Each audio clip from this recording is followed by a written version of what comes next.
अस्सलाम वालेकुम जी, मैं हुमारी अली, आप देख रहे हैं मेरा चैनल। हज के लिए जाने वाली पाकिस्तानी खातून के बाल काट दिए। बिल्कुल अजीब व गरीब बात लग रही है। एयरपोर्ट सिक्योरिटी ने उस खातून के बाल काट दिए। खातून ने आखिर ऐसा क्या जुर्म किया था कि शोहर भी अपनी बीवी की इस अजियतनाक तकलीफनाक सिचुएशन को जो है संभाल ना पाया और खातून के बाल बचा नहीं सका।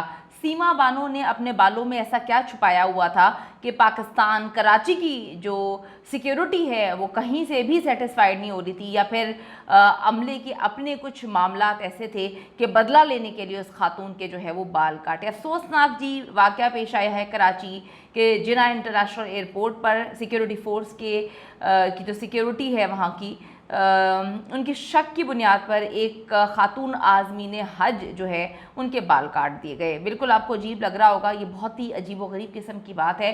रिपोर्ट के मुताबिक एहलकार ने हज पर जाने वाली खातून के बाल काट कर स्कैनिंग मशीन से गुजारे, क्योंकि उन्हें शक था कि शायद खातून जो है बालों में कुछ छुपा कर लेकर जा रही है।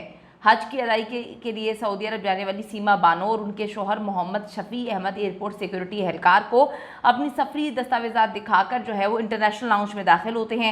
दोनों मुसाफिरों ने सामान स्कैनिंग मशीन के जरिए जो है वो क्लियर करवाया, जिसके बाद वो तलाशी देने के लिए एहलकारों के पास गए। ASF एहलकारों ने मोहम्मद शफी को बताया कि उनकी अहलिया की मुतादिद बार तलाशी लेने के बावजूद जो है अमला मुतमईन नहीं हो रहा और उनको शक है खातून ने अपने बालों में कुछ छुपाया हुआ है। ASF एहलकार ने मुसाफिर खातून सीमा बानो के सफ़र से कबल ही जो है वो उन्होंने अपने सीनियर अफसरान से पहले रब्ता किया और उसके बाद इन्होंने जो है तसल्ली के लिए, अपने दिल की तसल्ली के लिए इन्होंने खातून के बाल जो है वो काट दिए, फिर उसकी स्कैनिंग की। मतलब आप देखें कि ये दौरे जहालत में हम रह रहे हैं क्या? ये कौन सी सदी में हम रह रहे हैं कि स्कैनिंग मशीन्स आप लोगों की ख़राब हैं? अभी आगे चल के बताती हूँ कि खोदा पहाड़ निकला चूहा।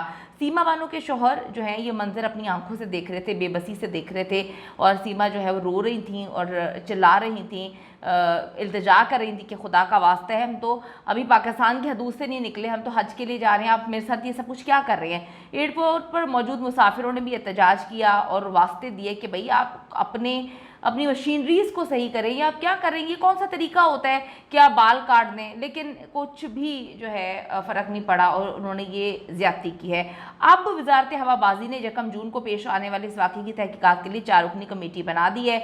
आप यहाँ से अंदाज़ा लगाएं कि इस मुल्क का क्या हाल है। दुनिया के इतने बड़े बड़े एयरपोर्ट्स पे जहाँ पर हर तरह की चीज़ों का ख़तरा है, ठीक है, वहाँ पर बेहतरीन जो स्कैनिंग मशीन्स होती हैं, वहाँ पर मतलब हर चीज़ आप लोगों ने मैनुअल शुरू कर दी है कि आपने पकड़ के उसके बाल काट दिए। आपको शक था, आपकी स्कैनिंग मशीन अपडेटेड नहीं थी, ठीक है, आपकी स्कैनिंग मशीन में मसला था, आपके अपने दिमाग में मसला था, आपके अपने काम में मसला था, तो आप पकड़ के यहाँ पे कोई फॉरनर हो, आप पकड़ के उसके बाल ही उतार के रख दें, वो दुनिया में क्या इमेज पोर्ट्रे करेगा, क्या बोलेगा कि भाई इनकी तो स्कैनिंग मशीन्स नहीं चलती और ये देखें ये किस तरह से फजूल हरकतें कर रहे हैं। उस औरत के दिमाग में क्या इमेज पोर्ट्रे होगा कि भाई हम हज पे जा रहे हैं, आपकी मशीन में मसला है लेकिन आपने पकड़ के उसके बाल काट दिए। अब बेशर्मों ने जो है वो इस पर जो है वो तहकीकात कर रहे हैं, कमेटियां बनाई हैं, और तहकीकात का मकसद है कि हक़ाइक़ पता लगना, ये मालूम करना कि क्या एयरपोर्ट्स पर मुसाफिरों की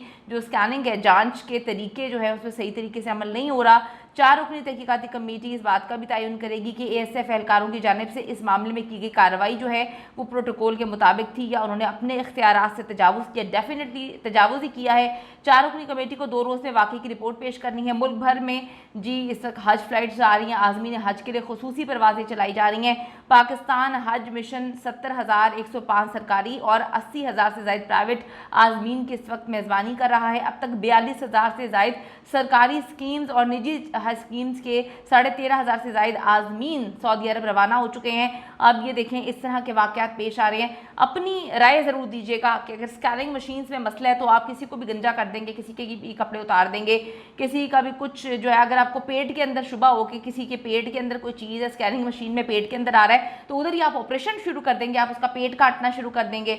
मतलब कोई शर्म है या होती है, लेकिन क्या करें, हर चीज़ से आ रही हैं हम लोग। हमारे पास कोई प्रोटोकॉल्स नहीं है, हमारे पास कोई तालीम नहीं है, हमारे पास कोई जो है जांच पड़ताल का तरीका नहीं है, हम बस जहालत पे उतर आते हैं, हमने पकड़ के उसके बाल काट दिए हैं। इसका नोटिस लें और अपनी मशीन्स को सही करवाएं और इनके दिमाग भी सही करवाएं। ऐसे लोगों को नौकरी से फ़ौरन निकालना चाहिए जिनको इतनी शर्म नहीं है कि वो क्या करने जा रहे हैं।